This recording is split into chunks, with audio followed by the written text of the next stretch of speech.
If these connections between the wild and the human spirit warmed your heart, and you want to hear more stories like this, stories that remind us we are never truly alone, don't forget to subscribe to the channel, like this video, and leave a comment below sharing your own experiences with animals.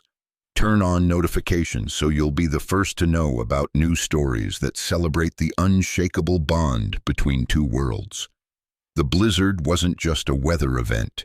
It was a living, breathing monster that had swallowed the Bitterroot Valley whole. In Darby, Montana, the mercury had plunged to 20 degrees below zero, freezing the breath in your lungs before you could even exhale.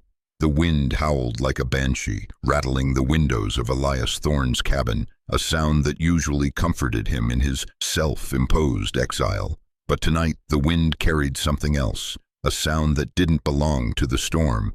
It was a low, guttural whine distinct from the gale, scratching against the very threshold of his existence. Elias, a man who had spent the last 5 years fortifying the walls around his heart after the death of his wife, Sarah, sat in his armchair, staring at the dying embers in the hearth.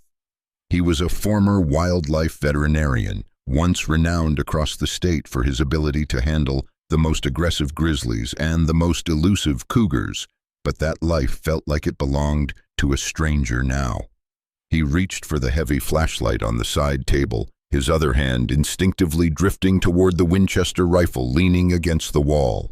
In this part of the country, anything seeking shelter on a night like this was either desperate or deadly, usually both. He cracked the heavy oak door open, expecting a lost hound or perhaps a coyote scavenging for scraps. The wind slammed against the wood, fighting to tear it from his grip, blinding him with a horizontal sheet of white. He squinted, angling the beam of the flashlight into the swirling abyss. There, huddled on the frosted planks of his porch, was a shape too large to be a dog, too massive to be a coyote. The beam caught the silver-gray fur, matted with ice and blood, and then it found the eyes. Amber, intelligent, ancient, a timber wolf. She was colossal, easily 100 pounds, but she was trembling violently, her body curled into a tight, defensive ball. Elias raised the rifle, his thumb hovering over the safety. A wolf on a porch in the middle of town was unheard of. It went against every instinct the species possessed. They were ghosts of the timberline, shadows that avoided humanity at all costs. For one to be here, exposed and vulnerable, meant something was catastrophically wrong. The wolf lifted her head. She didn't snarl, she didn't bare her teeth, she simply looked at him. In that gaze, Elias didn't see a predator. He saw a plea. It was a look he hadn't seen since the days he worked in the clinic, the look of a creature that knew it was dying and had nowhere else to turn. He lowered the rifle, stepping closer despite the screaming alarms in his brain telling him this was suicide. The wind whipped his flannel shirt, biting into his skin, but he ignored it. He saw the swell of her belly then, distended and tight. She wasn't just injured, she was pregnant, heavily pregnant, and she was in labor. "You're in a bad way, aren't you, girl?" Elias whispered, his voice cracking from disuse. The wolf whined again, a high-pitched sound of agony that cut through the wind. She tried to stand, her paws scrambling on the icy wood, but her back legs gave out, and she collapsed with a heavy thud, panting shallow, rapid breaths that steamed in the frigid air. Elias froze. This was the tipping point. If he closed the door, nature would take its course within the hour. The cold would claim her and her unborn pups, and he could go back to his whiskey and his silence. But if he stepped forward, he was inviting the wild into his sanctuary, breaking the one rule he had set for himself since Sarah died.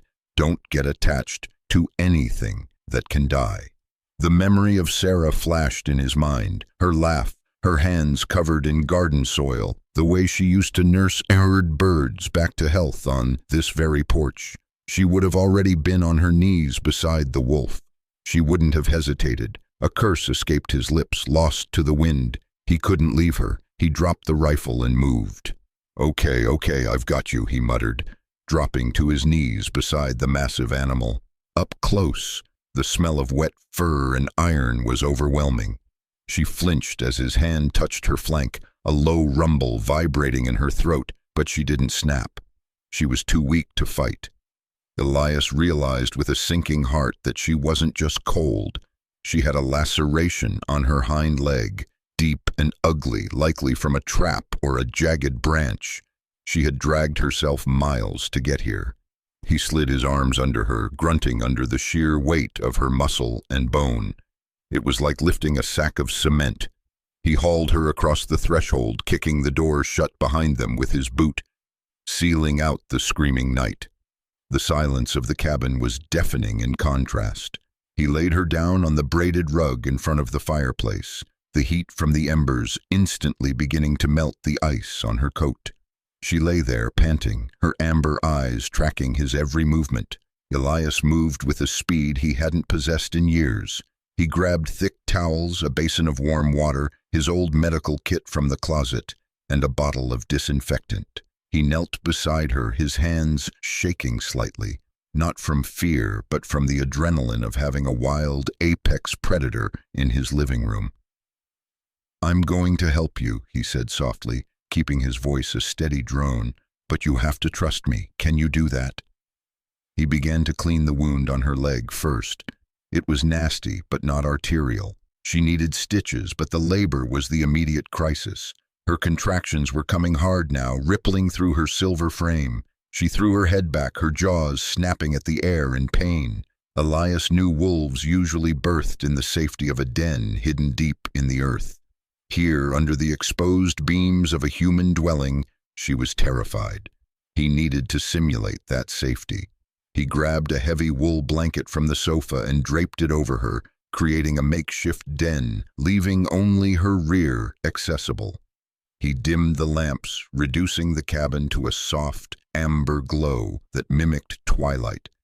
As he worked, waiting for the first pup, his mind drifted back 5 years. It was a Tuesday. It was always a Tuesday in his nightmares. Sarah had been driving back from Missoula, the roads slick with black ice. He had been at the clinic performing a routine surgery on a golden retriever.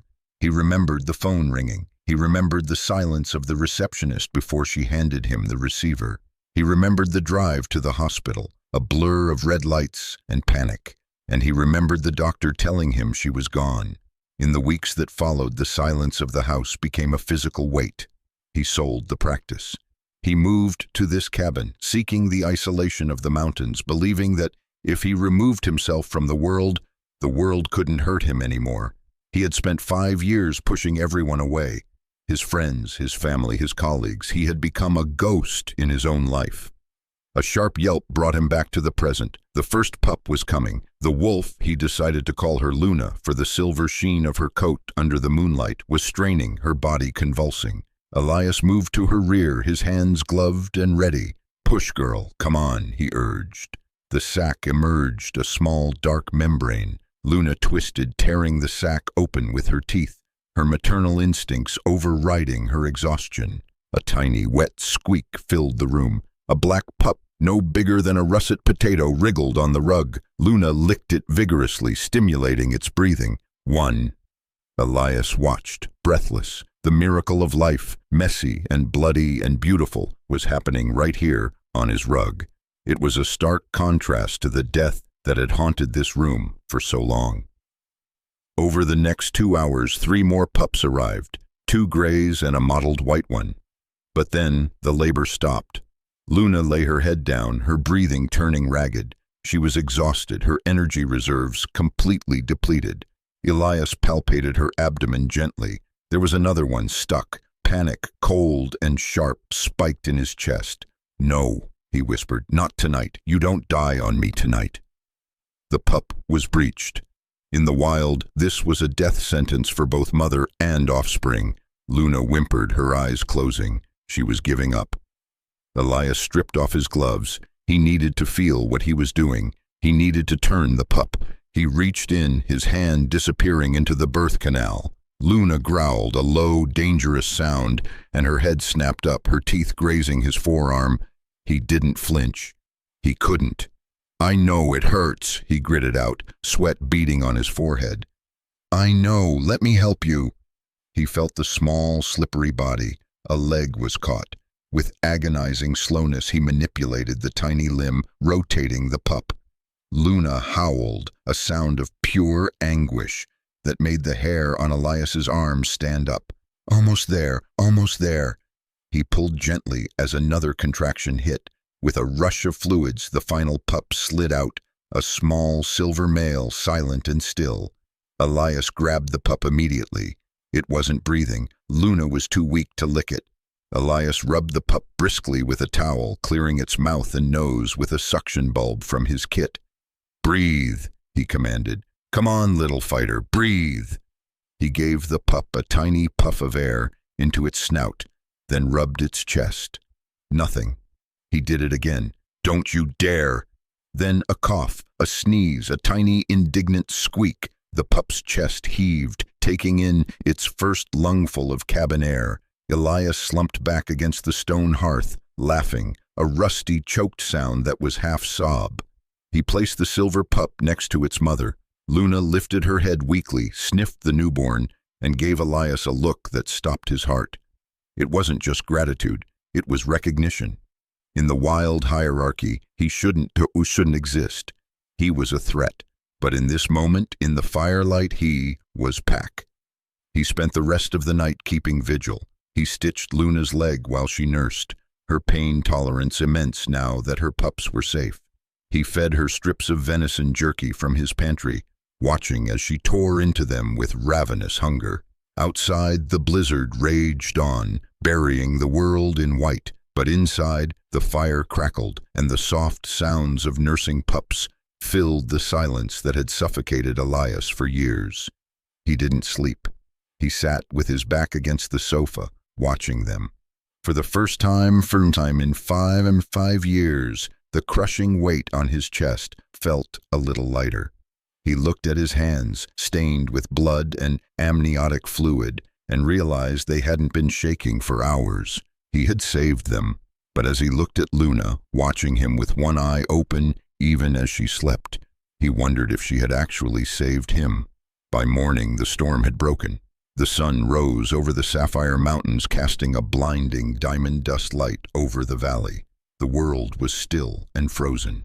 Elias stood up, his joints popping, and walked to the window. The snow was drifted 4 feet high against the porch railing. They were snowed in, completely isolated. He turned back to the room. Luna was awake, her head resting on her paws, watching him. The 5 pups were a pile of fur and soft noises against her belly. It was a domestic scene, yet utterly wild. It was impossible. But reality has a way of intruding on miracles. Elias knew that keeping a wild wolf was illegal. He knew that if the ranchers down in the valley found out, they'd demand she be destroyed. Wolves were the enemy here, a threat to livestock and livelihood. And he knew that eventually Luna would want to leave. She was a creature of the vast, open spaces, not a house pet. But looking at her injured leg, he knew she couldn't hunt. Not for weeks. She needed him. He walked to the kitchen and brewed a pot of coffee, the aroma mingling with the wild scent of the wolves. As he poured a cup, he heard a sound that made his blood run cold, the distant rhythmic thumping of a helicopter, fish and game, or maybe a rescue chopper looking for stranded motorists. If they flew low, if they had thermal imaging. He rushed to the window, scanning the sky. The chopper was a black speck against the blue, moving up the valley. It was searching. Luna let out a low woof, sensing his tension. Elias looked at her. "You picked a hell of a place to hide, Luna," he murmured. He went to the closet and grabbed a heavy tarp. If they came close, he'd have to hide them. He'd have to lie. For a man who had spent his life upholding the law of the land, protecting endangered species by the book, he was about to break every code he had ever sworn to. But as the silver pup squeaked and rolled over onto its back, exposing a pale, vulnerable belly, Elias knew there was no choice. He was their guardian now. The pack had grown by one, and he would defend it with everything he had left. He just hoped it would be enough. The bond was formed in blood and ice, but the real challenge Surviving the world of men was just beginning. The weeks that followed the blizzard were a blur of sleepless nights and a strange, feral domesticity that defied every law of nature Elias had ever studied. The cabin, once a mausoleum of silence and dust, was now alive with the chaotic energy of 6 wild animals. The smell of old books and stale coffee had been replaced by the pungent, earthy musk of wolf, a scent that was wild, sharp, and undeniably alive. Elias found himself falling into a rhythm that centered entirely around the pack. His day began not with the sun, but with the soft, wet nose of the silver pup, whom he had secretly named Ash, nudging his hand as it hung off the edge of the sofa. Luna, the matriarch, watched from her spot by the hearth. Her recovery had been miraculous, a testament to the resilience of her species. The deep laceration on her flank had scarred over, leaving a jagged line of white skin amidst the gray fur, a warrior's mark. She no longer dragged the leg. She moved with a fluid, silent grace that unnerved Elias as much as it awed him. She would be standing in the kitchen doorway one moment, and then, without a sound, she would be beside his chair, her amber eyes boring into him, communicating a need or a warning without a single vocalization. Feeding them became a covert operation. Elias had to drive 40 miles to Hamilton to buy meat in bulk, 40 pounds of ground beef, chicken quarters, and organ meats at a time. To avoid suspicion at the local butcher, he invented a story about adopting 3 Great Danes from a shelter. He wasn't sure if the butcher believed him, but the man took his money without asking why a recluse suddenly needed enough protein to feed a small army. Back at the cabin, the hierarchy was establishing itself. Luna was the undisputed alpha, correcting her pups with low growls and gentle but firm nips to the muzzle. But what fascinated Elias, what kept him scribbling notes in his journal late into the night, was where he fit into this structure. He wasn't the alpha. Luna made that clear when she blocked him from the pups, if she felt they were too rowdy. But he wasn't an omega either. He was something else. The provider, the guardian. When he brought the bowls of meat, Luna would wait for him to step back before eating, a sign of respect, but she would also lean her massive weight against his legs in the evenings, a gesture of pack bonding that transferred her scent to him and his to her. "You know this can't last," Elias told her one evening in late February. The snow was beginning to heavy with moisture, the first sign of the coming thaw. He was sitting on the floor, Ash and the mottled white pup, Ghost, wrestling over his bootlaces. "You're wild, Luna. These pups, they need to learn to hunt. They need the sky, not a ceiling." Luna looked up from grooming the smallest female, her eyes holding that unnerving depth. She chuffed, a soft expulsion of air, and rested her chin on his knee. It felt like an absolution. For 5 years, Elias had felt severed from the world, a limb cut off from the body of life. Now, connected to this creature, he felt the phantom limb sensation returning. He was feeling again, fear, joy, protectiveness. The ice around his heart wasn't just cracking, it was shattering, but the outside world was encroaching. One afternoon in March, the sound of a truck engine crunching over the gravel of his driveway sent a jolt of adrenaline through him. The pups were 5 weeks old now, mobile and vocal, a chorus of yips and howls that could pierce the walls. "Quiet," Elias hissed, scrambling to scoop up the pups. Luna sensed the danger instantly, her ears flattened, her hackles rising in a ridge of aggression along her spine. She let out a low, menacing rumble. "No," Elias commanded, pointing to the bedroom. "In, now." He had prepared a space in the back closet, soundproofed with old mattresses and heavy blankets, for exactly this scenario. He ushered Luna and the pups inside. Luna hesitated, looking at the door, then at Elias. She didn't want to be trapped. She wanted to fight. "Trust me," he whispered, his hand on her neck. "Please." She relented, slinking into the dark space. Elias closed the door, threw the latch, and ran to the front of the cabin just as a heavy fist pounded on the wood. It was Caleb, a rancher whose property bordered the national forest land behind Elias's cabin. Caleb was a good man but hard, shaped by decades of fighting elements and predators to keep his cattle alive. "Elias," Caleb boomed as the door opened. "Haven't seen smoke from your chimney in a week. Thought you might have frozen to death up here." "Just conserving wood, Caleb," Elias lied, stepping out onto the porch and pulling the door shut behind him. He couldn't let Caleb smell the inside of the cabin. "It's been a long winter." Caleb squinted at him, spitting a stream of tobacco juice into the snow. "Longest I've seen. Listen, I'm making rounds, telling folks to keep their eyes peeled. We lost 2 calves last night. Wolves." Elias felt his blood run cold. "Wolves, this close to town?" "Aye." A pack moved down from the Sapphire Range, looking for easy meals in the deep snow. "Fish and game are issuing permits. If you see 'em, Elias, you shoot. Don't hesitate. They get bold. They come for the dogs next. Then folks." Elias gripped the porch railing, his knuckles white. "I haven't seen anything, Caleb, just coyotes." "Well, keep that Winchester loaded. There's a big female leading them, they say. A ghost, smart, vicious."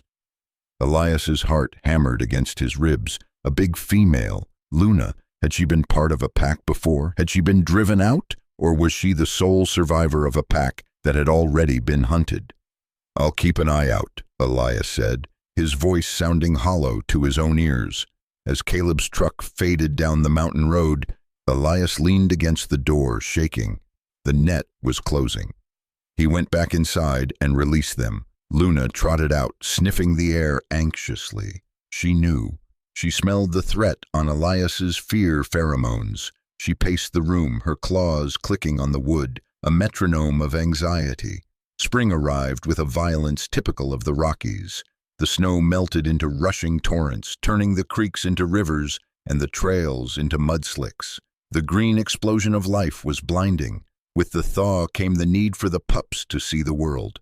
They were getting too big for the cabin. They were chewing the furniture, digging at the floorboards. They needed to run. Elias began taking them out at night. He would hike 3 miles up the ridge, away from the town, into the dense timberline where the shadows were deep. It was on these walks that he saw the true nature of the animal he had saved. Luna transformed. In the cabin, she was a mother. Here, she was a queen. She taught the pups to track, showing them how to sniff the wind, how to move silently through the underbrush. She would freeze, one paw raised, and the pups would clumsily imitate her, learning the art of invisibility. Elias walked with them, carrying his rifle, but he felt less like a master and more like a member of the pack. He found himself moving quieter, listening harder. He saw the woods not as scenery, but as a map of scents and sounds. He was waking up, but the wilderness is not a Disney movie. It is a place of tooth and claw where weakness is a death sentence. It happened in early May. The air was crisp, smelling of pine resin and wet earth. They were further out than usual, near a rocky outcrop that overlooked the valley. The pups were chasing grasshoppers in a small clearing while Luna watched from a boulder. Elias was sitting on a fallen log, checking the safety on his rifle, distracted by the beauty of the moonrise. He didn't hear it. He didn't smell it. The wind was blowing toward them, masking the approach. One moment there was the peaceful sound of crickets. The next, the brush exploded. A grizzly sow, gaunt from hibernation and irritable with hunger, burst into the clearing. She was massive, a mountain of brown fur and muscle, and she was moving with terrifying speed straight for the easiest meal, the pups. "No!" Elias screamed, scrambling to his feet. He raised the rifle, but the bear was too close to the pups. If he shot, he risked hitting them. Luna launched herself from the boulder. She was half the bear's size, a fraction of the weight, but she hit the grizzly with the force of a missile. She didn't go for the throat. That was suicide. She went for the flank, her jaws snapping onto the loose skin, tearing and twisting. The bear roared, a sound that shook the earth, and spun around, swatting at Luna. The blow connected, sending the wolf flying into the brush. "Luna!" Elias yelled. He racked the bolt, aiming. The bear turned back to the pups, who were frozen in terror, but before the grizzly could take a step, Luna was back. She was limping, blood matting the fur on her shoulder, but she didn't retreat. She snarled, a sound of pure primal rage, and snapped at the bear's nose, dancing out of range of the massive claws. She was buying time. She was drawing the aggro. The bear, frustrated by this stinging hornet, rose on its hind legs to crush her. It was the opening Elias needed. He took a breath, steadied his shaking hands, and fired. The shot cracked through the valley like thunder. The bullet struck the dirt inches from the bear's feet. A warning shot. Elias didn't want to kill a sow if he didn't have to. She likely had cubs of her own nearby. The noise, combined with the stinging bite of the wolf, was enough. The grizzly dropped to all fours, huffed in annoyance, and turned, crashing back into the dark timber. Silence rushed back into the clearing, heavy and ringing. Elias ran to the pups, gathering them into a huddle. They were shaking but unharmed. He looked around for Luna. She was standing at the edge of the trees, watching the direction the bear had gone. Blood dripped from her shoulder onto the new grass. Elias approached her slowly. "Luna," he whispered, "let me see." She turned to him, her adrenaline fading, pain replacing the rage in her eyes. She allowed him to touch the wound. It was a nasty gash from the bear's claw, deep but not life-threatening. "You crazy, brave girl," Elias choked out, wrapping his arms around her neck.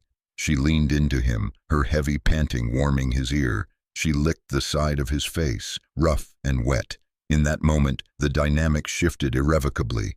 He hadn't just saved her. She had stood between a monster and her family, and she had included him in that protection. He was no longer just the provider. He was Pack. He patched her up back at the cabin, his hands moving with the muscle memory of his former life. The pups huddled around them, sensing the gravity of the situation. As he tied off the bandage, Elias looked at the calendar on the wall. May. The cattle would be moving up to the summer pastures soon.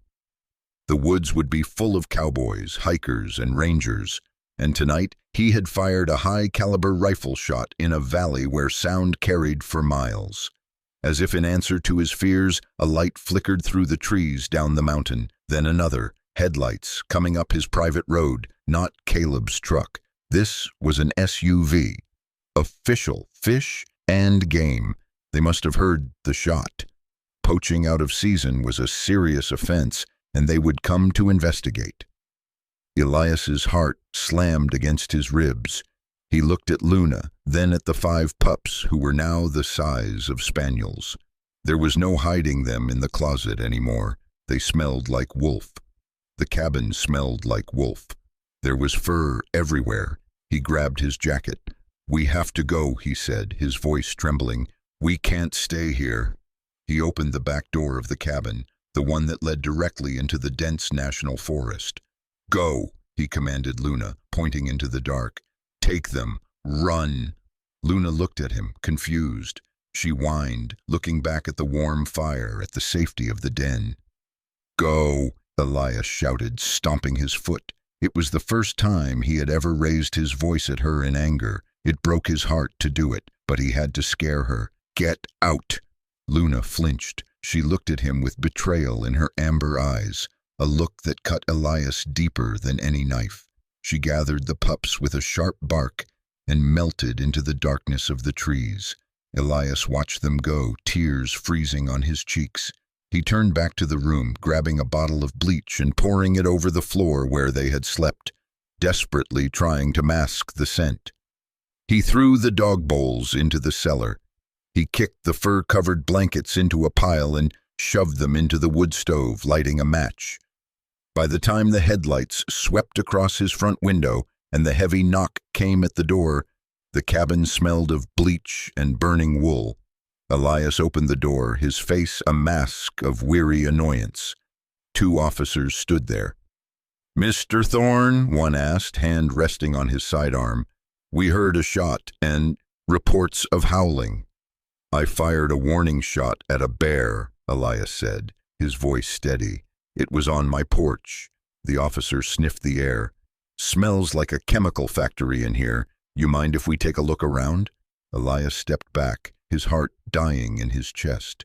Do you have a warrant? We have probable cause. The bear and the wolves. We found tracks, Mr. Thorne, fresh ones, leading right to your porch. Elias stared at the officer, the lie dying on his lips. They knew. But miles away, deep in the timberline, a sound rose into the night sky. It started low, a mournful cry, and rose to a crescendo that shivered the pine needles. It was Luna. She wasn't running, she was calling for him. The officer's eyes widened. That's close, too close. Elias looked out into the darkness, a tragic smile touching his lips. She hadn't left him. She was waiting, and that loyalty, that refusal to break the bond, was about to cost them everything.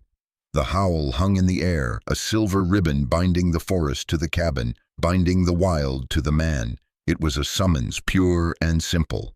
Stay here, the officer commanded, his hand tightening on his weapon. Don't move. He and his partner stepped off the porch, their flashlights slicing through the darkness, sweeping the tree line. Elias stood in the doorway, paralyzed. Every instinct screamed at him to run, to join her, to disappear into the blackness where laws and fences didn't exist.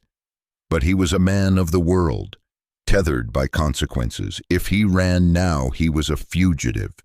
If he stayed, he was a traitor to the only creatures that had made him feel alive in half a decade. There! Movement at 10 o'clock, one officer shouted. A beam of light caught a flash of gray fur moving through the lodgepole pines. Luna.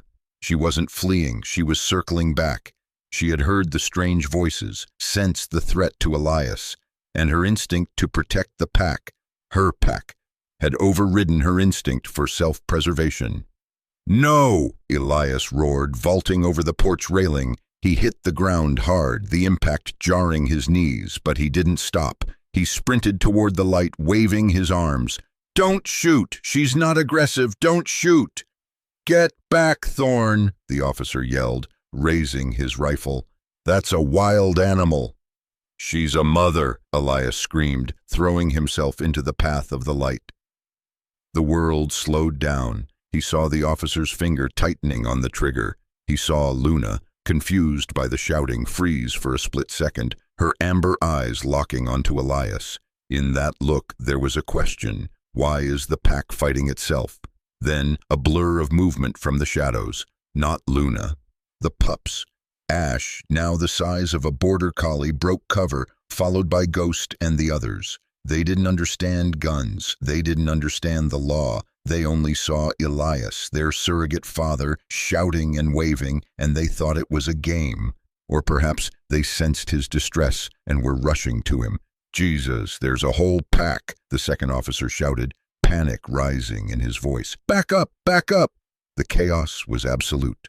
The officers were retreating, overwhelmed by the sheer number of wolves emerging from the dark. They weren't attacking, but their presence, 6 wolves milling around a screaming man, was a primal nightmare for the uninitiated. Don't shoot them, Elias begged, falling to his knees and wrapping his arms around Ash, who was jumping up to lick his face. Look, they're not hurting me. They're just pups. Look! The officers lowered their weapons slightly, the beam of their lights illuminating the surreal scene. A man weeping in the snow, surrounded by a pack of wolves that were nuzzling him, whining, their tails wagging low in uncertainty. It wasn't a mauling, it was a reunion. Thorne, the first officer said, his voice trembling. What the hell have you done? Elias looked up, his hand buried in Luna's thick neck ruff, as she pressed against his side, shielding him from the strangers. I saved them, he whispered, the truth finally tumbling out. And they saved me. The standoff lasted for what felt like hours, though it was only minutes. The officers, realizing there was no immediate threat of attack, didn't fire, but the radio call they made sealed Elias's fate.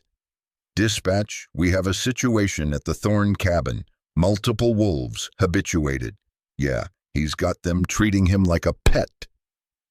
The next few hours were a nightmare of bureaucracy and heartbreak. More trucks arrived, animal control, fish and game biologists. The wolves were tranquilized, one by one. Elias had to help them do it. He had to calm Luna, whispering lies into her ear. "It's okay, it's just a nap, I'll be there when you wake up," while the vet slipped the needle into her flank. Watching her eyes heavy and close, watching her trust him until the very last second, broke something in Elias that he didn't think could break again. They took them away in cages. Elias was cited, fined heavily, and told he was lucky not to be in handcuffs. "Habituating wildlife is a death sentence, Thorne," the lead biologist had spat at him. "You know that better than anyone. They can't go back to the wild now. They associate humans with food. We'll have to evaluate them, but usually there's only one outcome: euthanasia." The silence that returned to the cabin that night was heavier than the one before the blizzard. It was the silence of a tomb. Elias sat in his chair, the smell of bleach and burnt wool stinging his nose, and he realized he couldn't stay here. He couldn't be the man who saved them, only to let them die in a sterile room because of a rule book. He made a phone call. It was 3:00 a.m. He called a number he hadn't dialed in 6 years. "Sarah would have kicked your ass for waiting this long," the voice on the other end rasped.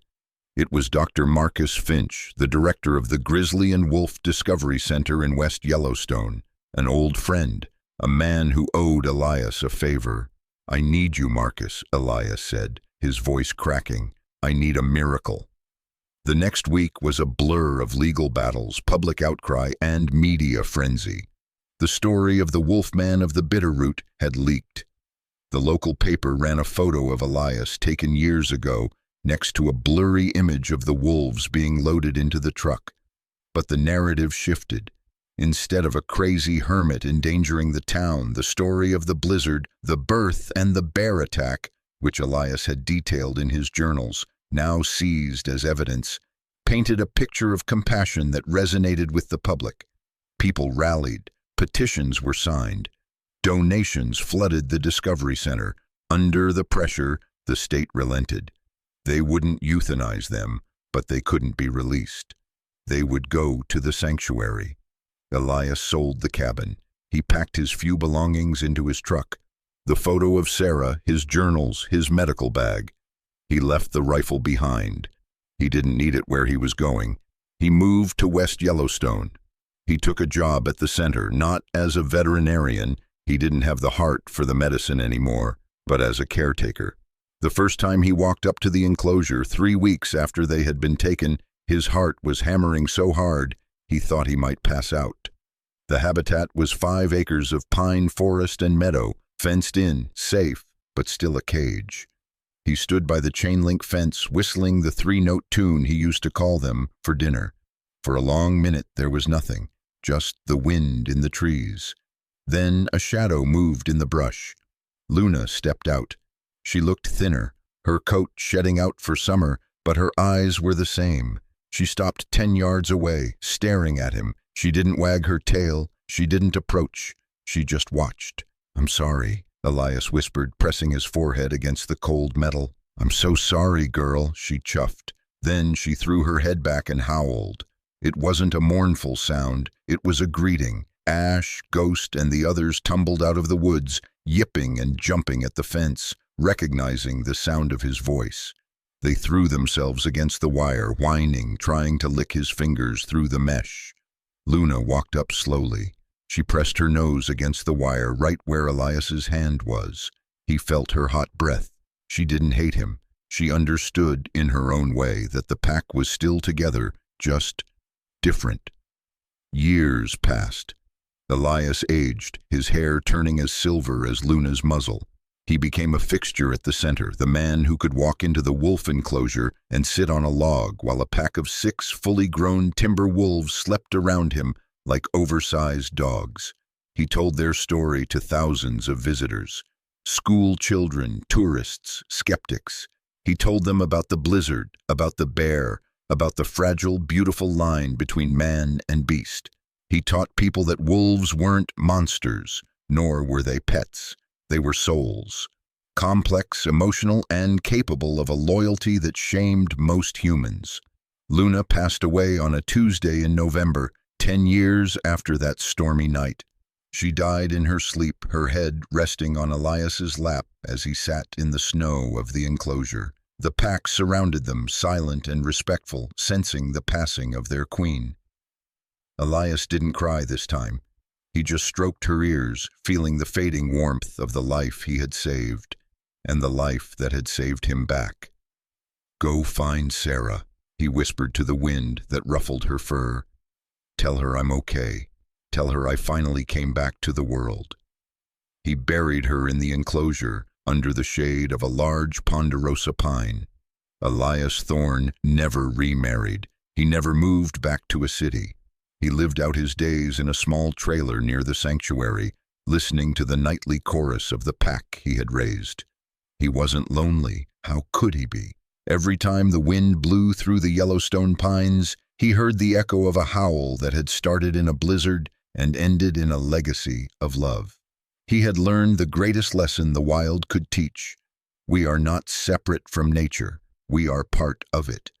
And sometimes it takes a beast to teach a man what it means to be human. The bond didn't end with death.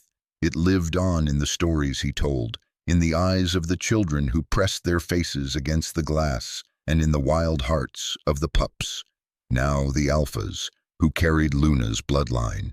Elias knew that one day he would join them, but until then he would keep the watch.